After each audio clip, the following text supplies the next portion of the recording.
to the explainer. Okay, I want you to imagine, just for a second, that you're trapped. Not in a prison cell with iron bars, but in a noisy, crowded room where literally the smallest twitch of your cheek could sign your death warrant. Today, we're stepping into one of the most chilling sequences in modern literature. Chapter 5 of George Orwell's 1984. We're going to break down the mechanics of authoritarian control hidden entirely within a single miserable lunch hour. I'll be your guide as we navigate the terrifying psychological machinery of the party, piece by piece. I mean, really think about it. If the government literally took away the words you needed to express your anger, your frustration, or even your desire for freedom, how would you fight back? How do you organize a rebellion when the vocabulary of rebellion doesn't even exist anymore? This isn't just a hypothetical thought experiment. This is the actual weapon being forged down in the basement of the Ministry of Truth. Section 1. The Underground Canteen and Sensory Squalor. So let's set the physical scene here. We are deep underground in the Ministry of Truth's canteen. The sensory details are just overwhelming.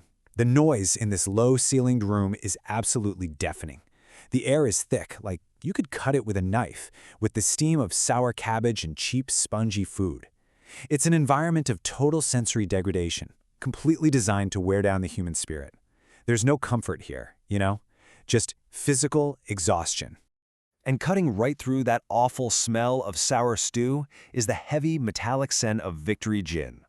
Citizens rely on this cheap, state-issued vice just to numb themselves enough to endure their daily existence.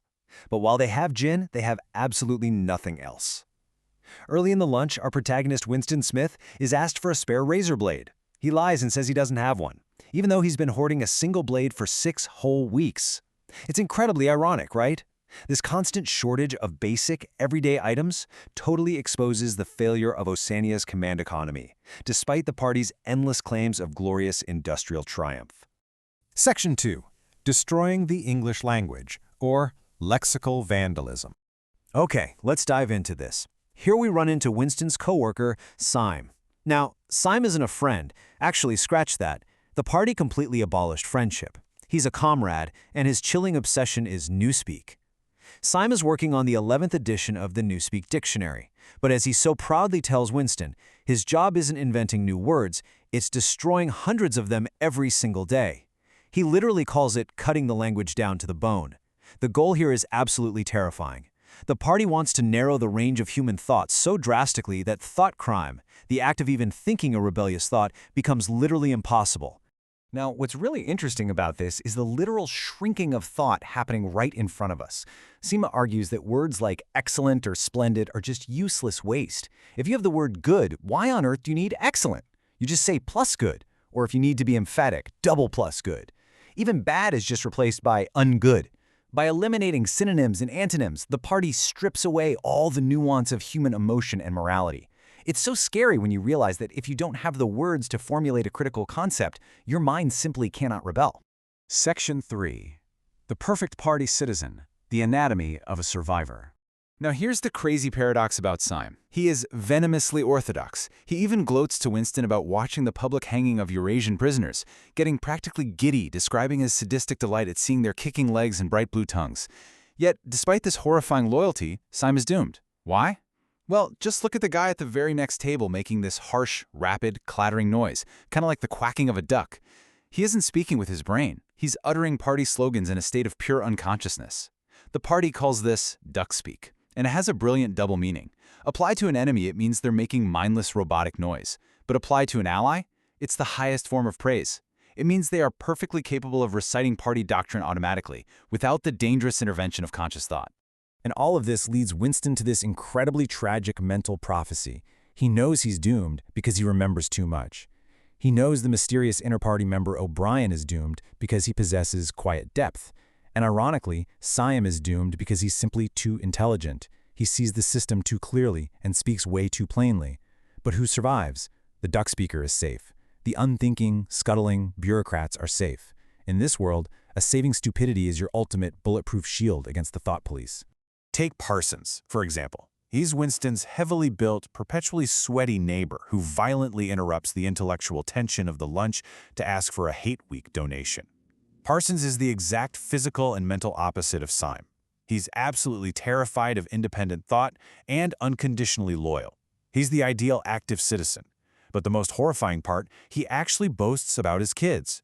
He proudly tells Winston how his young daughter uses a plastic ear trumpet to listen through keyholes, spying on adults. It's heartbreaking. He's cheerfully blind to the fact that his own children are being systematically trained to one day denounce and destroy him. Section 4. Erasing the Past, the Murder of Memory. And this brilliantly illustrates the sheer, terrifying absurdity of what happens next. Suddenly, this grim reality is interrupted by a booming trumpet blast from the telescreen. The Ministry of Plenty makes an urgent announcement. The standard of living has risen by a massive 20%. What happens next is just a masterclass in the murder of memory. Think about this. Just 24 hours earlier, the party officially announced the chocolate ration was being reduced to 20 grams. Today, the telescreen proudly announces it has been raised to 20 grams. And the result? The population, including Parsons, swallows the lie completely and rejoices. They completely, totally forget yesterday's truth. So how do they actually pull this off? Well, through doublethink. It's the mental discipline of holding two completely contradictory beliefs in your mind at the exact same time, and accepting both of them as absolute truth. Syme does it through intense intellectual gymnastics. Parsons does it through pure animalistic stupidity. Winston looks around at the grimy, beetle-like people in the canteen, people who look nothing like the tall, blonde Nordic ideals pushed by party propaganda. His physical body actually sickens at the sour stew and the sticky tables, and he realizes that this feeling of revulsion is an ancestral memory. It's a quiet, instinctive voice inside him telling him that life wasn't always this miserable, and that objective truth used to exist. Section 5. The Crime of Expression and the Silent Panic. But Winston, he doesn't even have time to dwell on this philosophy. In a split second, the emotional tone violently shifts. Winston turns his head slightly, and his heart literally stops. The dark-haired girl, Julia, is sitting at the very next table, and she is staring directly at him with a penetrating, sidelong gaze. A cold sweat just breaks out all over his body. Why is she watching him? Did she follow him here? Is she marking him for the thought police right now? And here is the absolute gut-punch reality of Oceania. You don't even have to speak to be condemned. Winston is terrified he has committed face crime. Wearing an improper expression, like showing skepticism during a victory broadcast, looking anxious, or even just having a subconscious nervous tic, is fatal. Your face has to remain a perfect, blank mask of obedient orthodoxy at all times. Winston realizes his internal disgust might have just bled right onto his face, betraying him to the girl watching his every single move. Right as this panic reaches a total crescendo, a piercing, painful whistle just blasts from the telescreen. The lunch hour is over.